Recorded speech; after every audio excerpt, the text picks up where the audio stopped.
Liverpool are entering a critical couple of days about two weeks in the club's very fortunate season so far. And it's time to talk a little bit about where the club actually sits, where our fortunes are, and where we relate in terms of our fortunes versus other people's fortunes this season, and what the narrative will be that is being told around Liverpool this season, how not to buy into it, and how to keep our own fan energy safe from prying fingers, because there are some prying fingers that are beginning to try to put their fingerprints over Liverpool's title tilt story.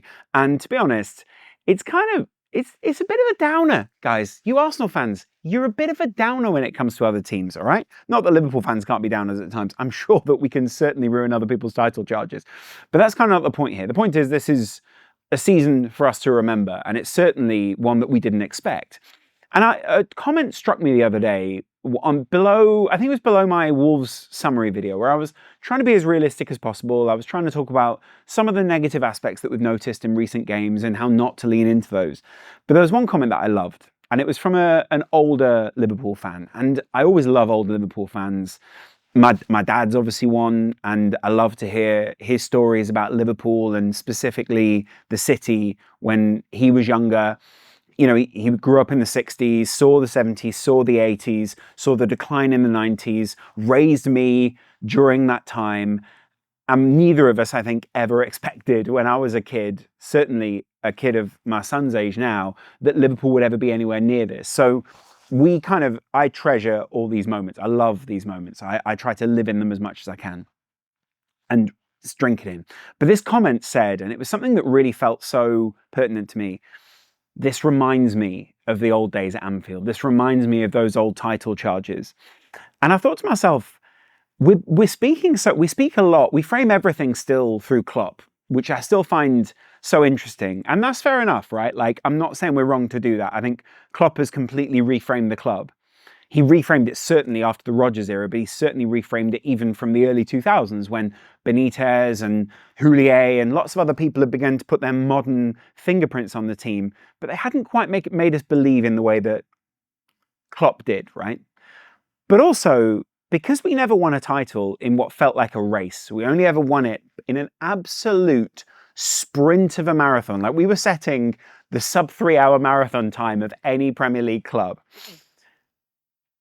I don't know how much recent experience we have to draw on of a title race like this, where realistically, in the next 10 days, there will be times where Arsenal are closer to us, and there'll be times where City undermine our confidence, and Newcastle undermine our confidence, and Aston Villa come for us.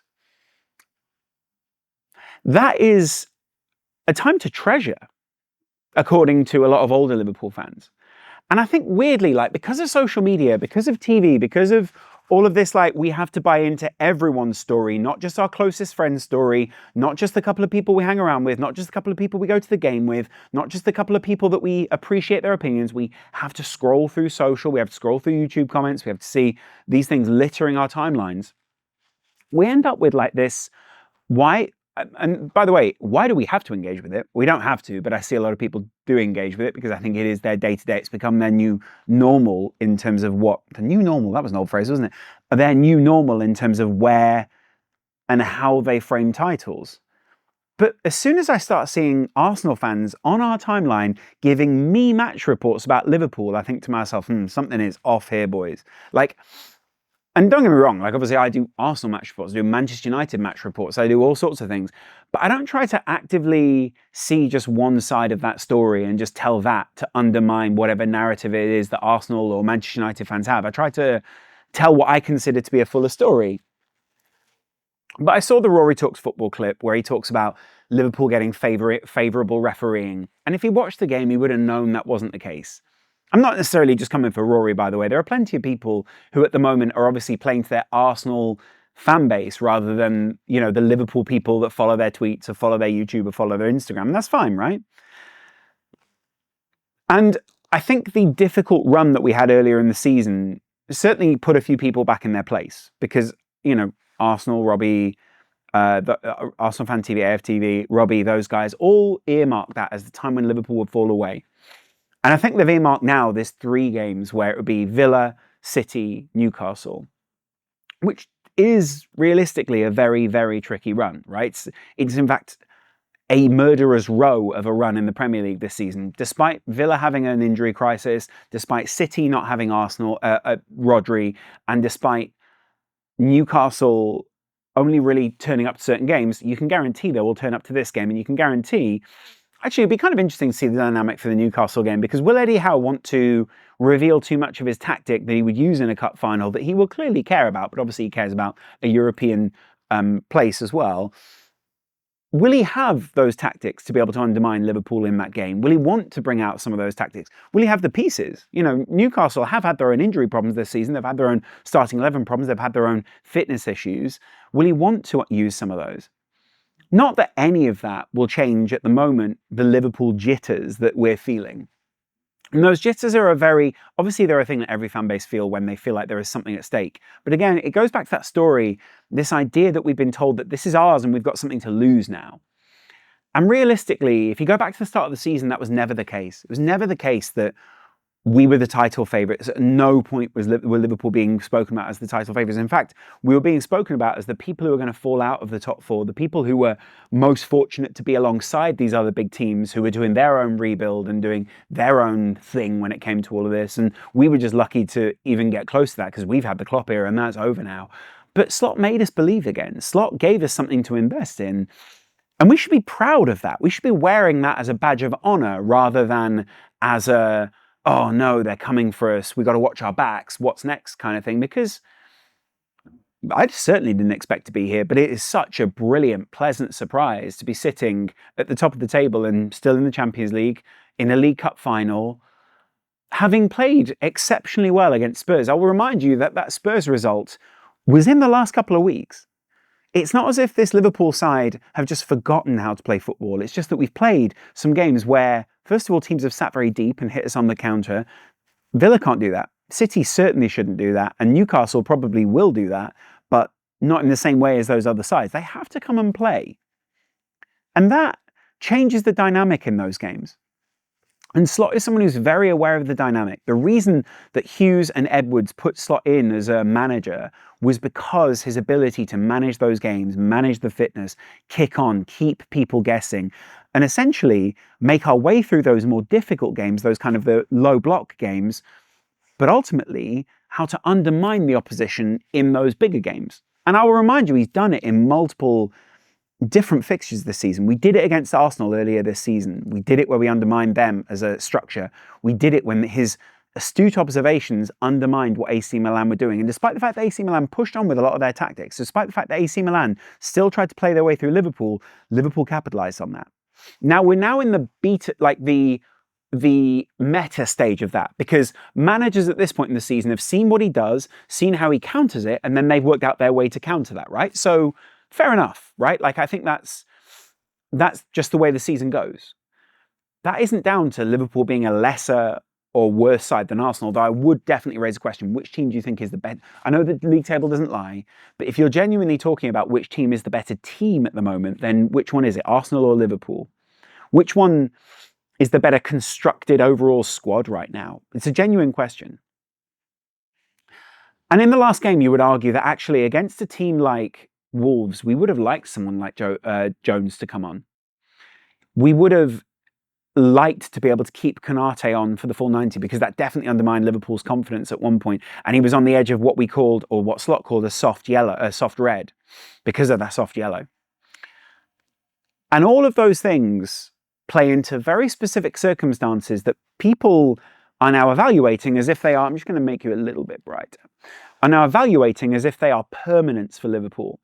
And actually, all of the things that we're talking about, all of the states that everyone's evaluating are all temporary states. Now, everything in football is temporary, but it feels permanent, and that's part of the mental thing that you have to get through, right?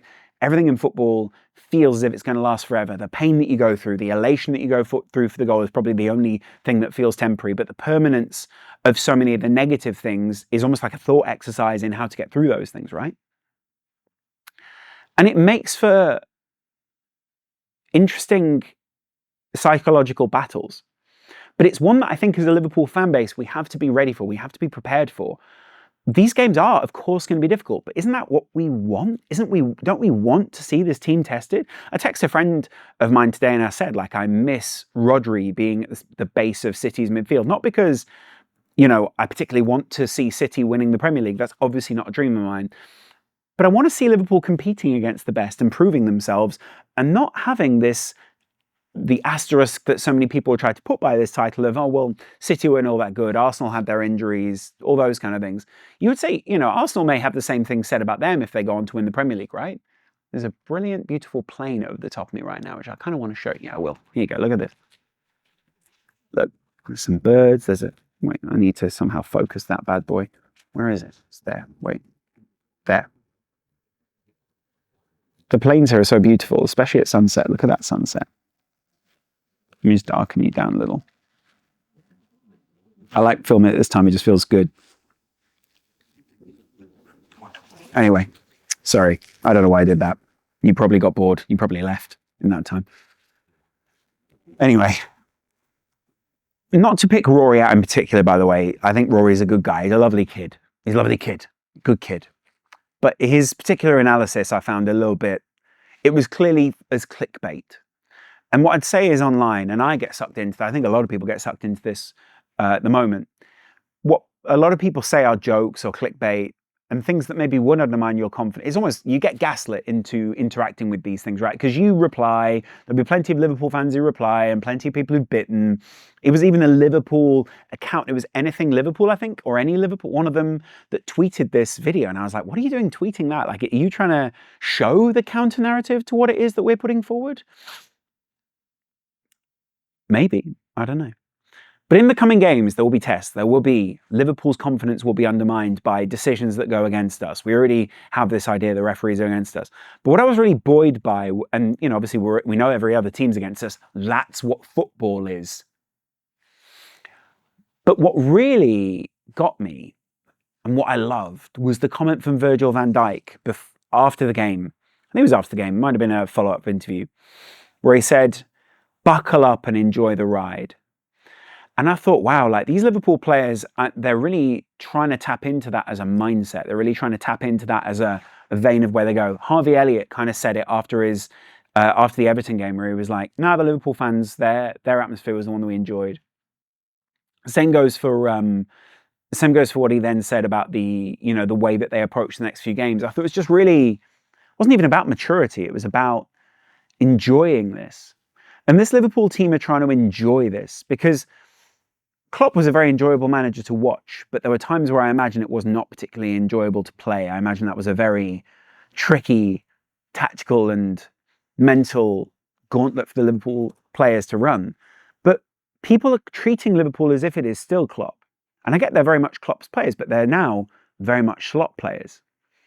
And I really want to know what you guys think about that dynamic, why that's changing, how that's changing, and why we aren't leaning into the other aspects of it enough, or why the positive aspects, which we're now seeing, the changes, the evolution of this team, the evolution of the mentality, the evolution of the way that we approach games. It's certainly changed since the Klopp era.